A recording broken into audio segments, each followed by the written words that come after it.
Almost 40 years ago, a powerful reunion between a lion and the men who raised him was caught on film. And today, it's become an internet sensation that's touched the hearts of millions. I really got goosebumps and I really got excited. And it was a California student who first posted the clip on YouTube.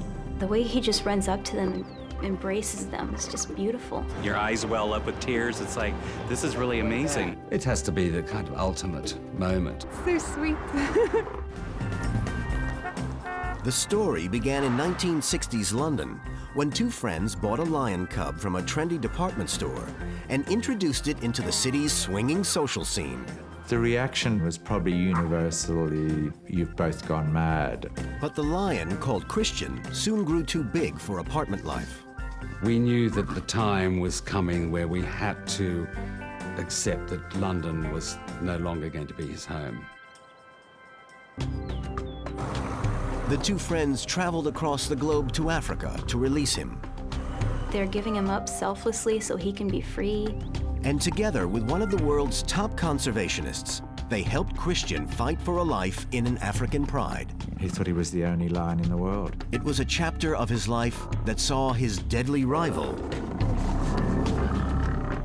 become his new companion. They became absolutely closest of friends. But even with his new African life, the bond between the men and the lion could not be broken. It was really quite sort of euphoric. He was just so excited. Millions have seen the touching reunion on the internet, but few know the incredible true story that led up to this now famous scene. Now I'm going to cry. This is the true story of Christian the Lion.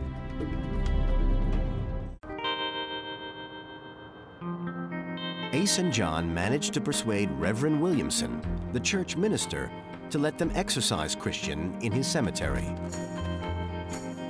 My father had a wicked sense of humour of having a lion exercising over graveyards of Christians.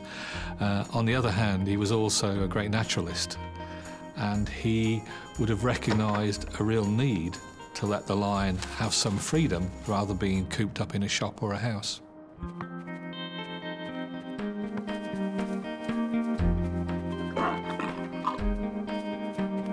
Ace and John didn't know it, but Christian wasn't just playing games. He was learning to be a lion. Through play fighting and chasing, he was developing the hunting skills he'd need to survive in the wild.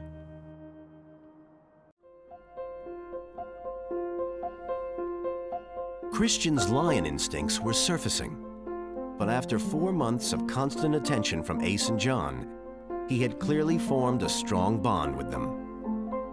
He was dependent on us, but he loved us back as well. We were the closest things to him. But Christian had such a personality that he was sort of another person in their lives, wasn't he?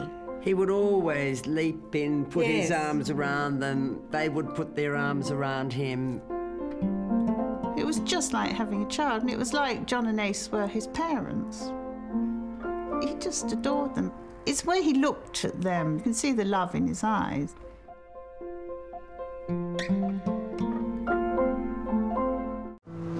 The negotiations to move Christian to Kenya could take months, but the lion was quickly outgrowing city life. Actors and passionate conservationists, Virginia McKenna and Bill Travers, offered a temporary solution: the run of their country estate 30 miles outside of London.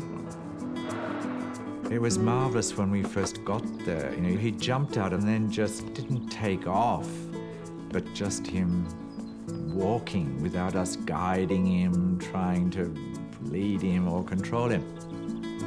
Scared by the scarecrow in their garden. And again, he didn't run off. He just would go ahead and investigate and then come back to us for reassurance.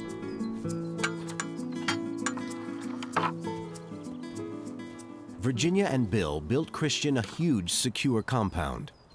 It was the closest he had ever been to the wild. Christian, he was obviously delighted when he moved to the country. You know, it was a different environment, and he loved his space there. Ace and John gave up their jobs and moved into a caravan beside the compound. They knew these were the last weeks they'd have with Christian, and they wanted to make the most of every second.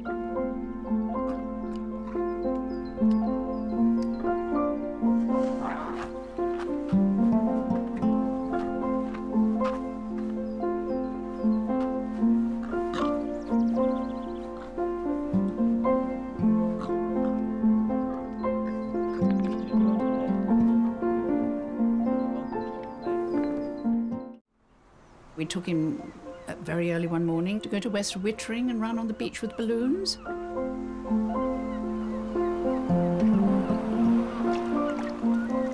When he dipped his paw in the sea and hated it, you see, oh, gosh, I don't like this, he went off.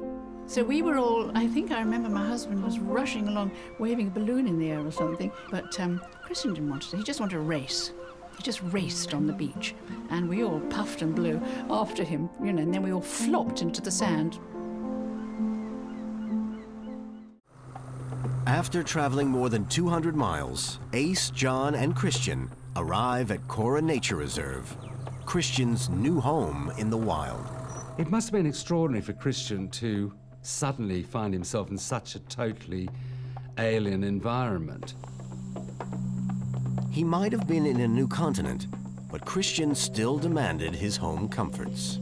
The first night in Africa was a bit embarrassing, really. Ace had a bunk here, and I had a stretcher here and a stretcher there, and Christian was there. Well, of course, he slept on one of the beds with a pillow.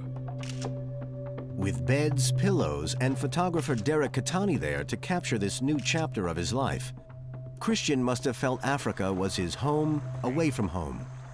Watching Christian's reaction to crocodiles and hippo popping their heads out of the water. He didn't want to be aggressive towards them. He just thought that they were part of the landscape. The relaxed demeanor of Ace, John, and Christian masked the reality. Christian was a London lion in Africa, and his background put him at great risk.